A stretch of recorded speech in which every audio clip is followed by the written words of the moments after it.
Depuis le début des combats, l'unité 669 est constamment en opération et a déjà évacué plus d'1 millier de blessés depuis la bande de Gaza au cours d'opérations complexes et dangereuses. En voici un rare aperçu dans ce reportage de Nir Dori. Chargement côté gauche. 2 blessés graves arrivent en blindé. En fait, peu importe les possibilités d'action qui se présentent, la règle d'or, c'est qu'il faut être rapide. Le médecin va s'occuper de toi. Ça va? Allez, on se dépêche. Chargement d'un brancard. 3 blessés pour évacuation d'urgence. Le vol est très rapide, on rase des immeubles, la navigation est très difficile. Soulève-le, allez. On décolle vite, allez.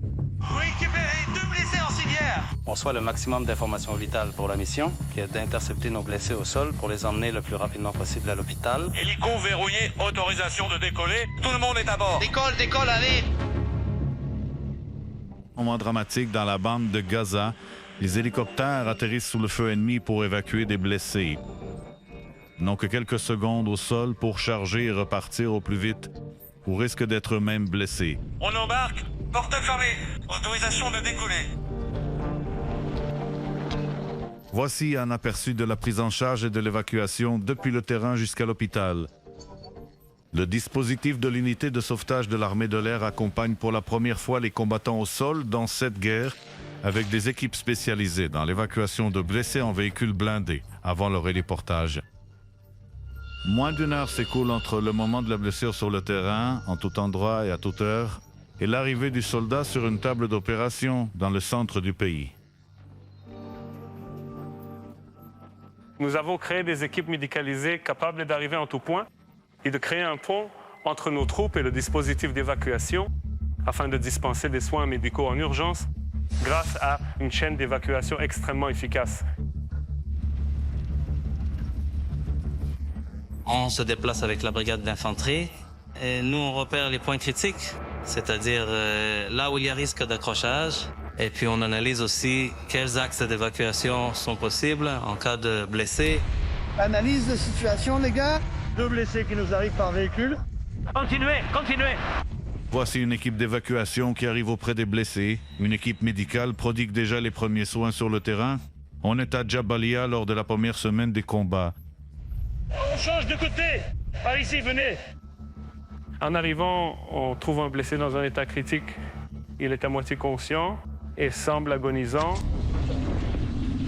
En route vers l'héliport, un médecin lui fait aussitôt une transfusion sanguine, une méthode inédite à ce jour qui fait aujourd'hui toute la différence. On le transfuse une deuxième fois et la personne se réveille. Comment ça va? Parle-moi. C'est relou. Ça te brûle? J'ai tout le côté droit en feu. Il nous parle et nous dit qu'il a mal. Et donc, il est carrément revenu à la vie. Son regard s'est illuminé. Et puis, on l'a monté dans l'hélicoptère. On a 2 blessés. Le premier est inconscient, épaule perforée, transfusée. Le deuxième inconscient est stable. Fragment d'obus dans les membres. Qu'est-ce que vous faites aux blessés durant le vol vers l'hôpital? Tout dépend de l'état de la personne blessée, mais en principe, on a tout ce qu'il faut à bord, même le matériel pour des procédures médicales complexes. Procédure que si on décide d'effectuer en hélicoptère, c'est parce que le blessé ne survivrait pas jusqu'à l'hôpital. C'est déjà arrivé Bien sûr, ça arrive très souvent. d'opérer en vol à bord de l'hélico à cause de la gravité de la blessure? Tout à fait. Quand il est déployé en mission de sauvetage, le combattant de l'unité 669 ignore encore tous les blessés, mais pour lui, c'est déjà la personne la plus précieuse au monde. L'intensité des combats de cette guerre entraîne de nombreux blessés, notamment des blessés graves. L'unité 669 a déjà évacué plus d'1 millier de blessés depuis la bande de Gaza, dont 120 en plein cœur d'agglomération. En gros, on intervient dans des situations qui ne sont pas tout à fait claires. On ne sait pas exactement ce qui s'est passé. Explosifs, tirs d'armes légères au but ou missiles anti-tank. Donc avant de se précipiter d'instinct vers les blessés, il faut comprendre la situation afin de ne pas en aggraver le bilan. C'est-à-dire éviter d'entrer dans un bâtiment piégé ou de tomber dans une embuscade. Je peux vous parler de l'incident survenu la semaine dernière avec l'explosion du camion. En arrivant sur le terrain, un hélicoptère était déjà à proximité. On identifie 3 blessés. L'un d'eux est sauvé grâce aux soins d'urgence, on l'évacue. Et ensuite, on s'est occupé des 2 autres blessés. L'un d'entre eux, c'était le chanteur Aidan Amadi. J'étais pas sûr. Sur le moment, vous n'étiez pas sûr. Sur le moment, j'en étais pas certain. Et ça vous a fait quoi de savoir que c'était lui? J'étais heureux qu'il puisse retourner chanter. On est intervenu récemment sur un grave incident dans le nord de la bande de Gaza et qui a fait 2 morts et 2 autres soldats légèrement blessés. L'un d'eux m'a demandé comment allaient ses amis et au même moment, il entend à la radio qu'il y a potentiellement 2 décès. Et vous lui répondez quoi? On répond qu'ils ont été grièvement blessés et qu'on est encore en train de lutter pour leur sauver la vie. En fait, nous sommes les premiers à qui ils peuvent tenir la main pendant qu'on leur dit « Tout va bien, tu es en route pour l'hôpital ». Parfois, les victimes sont nombreuses, comme avec ce détachement de parachutistes qui a sauté sur une charge explosive, faisant 5 morts et 8 blessés. En l'absence d'alternative, une décision dramatique est prise et on prend le risque d'envoyer un hélicoptère en plein jour. J'ai été confronté à un dilemme terrible durant les combats. On nous envoie sur un incident impliquant des soldats de Duvdevan et de Maglan. On atterrit et arrive en courant 4 soldats qui portent un brancard. L'un des soldats me prend par l'épaule et me dit « C'est mon cousin.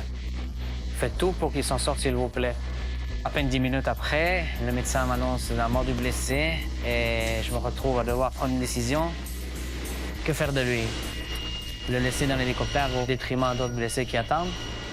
Ou bien le débarquer au sol où se trouve son cousin qui ne sait pas encore qu'il est mort et qui est censé continuer à se battre?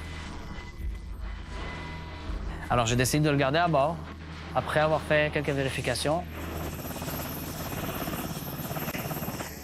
Une fois, on a eu un blessé amputé de la jambe et depuis son évacuation en véhicule blindé jusqu'à la zone d'héliportage, il n'a pas lâché la main d'un des soldats de l'équipe comme ça.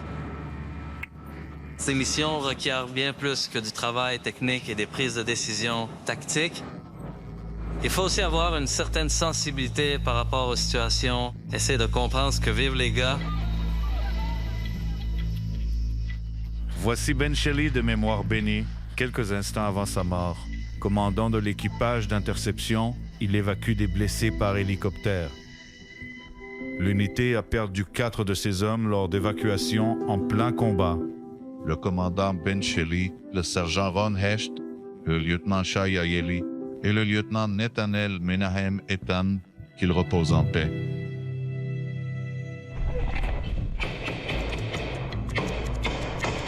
Les voici en plein combat, aux côtés de soldats d'infanterie dans Sajaya. Équipiers médicalisés, ils prodiguent les premiers secours et dirigent les équipes d'évacuation motorisées et héliportées vers les blessés. Allez, on le soulève. Vas-y, démarre. Ici, en pleine mission d'évacuation, un blindé est touché par un missile anti-tank. Bien reçu. C'est là, on y est. L'équipage de secours s'en est sorti indemne. Tout en roulant, il continue de prodiguer des soins aux blessés à bord jusqu'à l'hélicoptère. Il y a aussi parfois des moments qui prêtent à sourire, comme ce blessé grave avec garrot, amputation, etc. Et tout ce qu'il voulait, c'était une cigarette, comme une petite touche d'optimisme dans tout ça. Et vous l'avez autorisé à fumer, bien sûr. Sans le dire au médecin. Et un blessé de Givati m'a demandé de le prendre en photo comme Ziv Shilon, avec le V de la victoire. Et vous l'avez fait? Oui, bien sûr.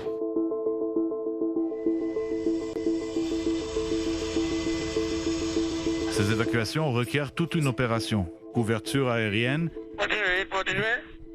Dégagement, atterrissage. tir de barrage d'artillerie et infiltration rapide. 1 minute de trop au sol et on risque sa peau. Topo blessé, bien reçu. Intervention imminente. Le débarquement est ultra rapide. On est en pleine zone urbaine, ce qui complique la navigation. On est sans arrêt sur le qui-vive, prêt à se battre à tout moment dans l'attente permanente de la prochaine menace. Et tout se passe dans des laps de temps extrêmement courts. Quand on a un soldat coincé au sol suite à un accrochage, sa seule chance de survie, c'est qu'un hélicoptère arrive avec à son bord les médecins de la 669, ainsi que toute la chaîne d'opération qui l'emmènera à l'hôpital au plus vite. Allez. J'ai un blessé, arme légère, direction nord. À gauche, affirmatif. Depuis le 7 octobre, ces centaines de combattants réguliers et réservistes appliquent les leçons tirées des opérations précédentes avec une nouvelle méthode d'évacuation qui a permis de réduire drastiquement les pertes en vie humaine, passant de 15% de mortalité des blessés lors de la Seconde Guerre du Liban à moins de 7% actuellement. 4e brancard à bord. Va fermer la porte. C'est parti. Et au vu des blessures graves qu'ils rencontrent sur le terrain, les soldats de l'unité 669 eux-mêmes bénéficient désormais d'un soutien psychologique. L'unité compte des psychologues que l'on voit régulièrement et qui travaillent aussi avec les commandants parce que c'est un aspect crucial.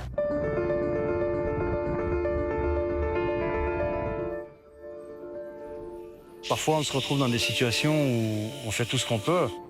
Et pourtant, il arrive dans certains cas de devoir prononcer une mort. Souvent, quand on atterrit, on commence à se poser des questions. Est-ce que j'ai vraiment fait le maximum?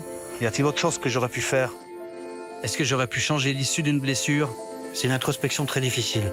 On charge côté gauche. Bien reçu. Une coopération entre sol et air afin de sauver des vies, tandis que la fin des combats paraît encore loin. Je me rappelle d'une mission avec un blessé par fragment, en situation d'urgence absolue, mais tout à fait conscient. Et dans l'hélicoptère, j'ai assisté à une scène magnifique. Le médecin lui tenait la main d'un côté et un soldat lui tenait l'autre. Il lui souriait et lui murmurait « Courage, on t'aime, on est bientôt arrivé à l'hôpital. » Et moi, je crois que ça ne vaut pas moins que de vrais soins médicaux.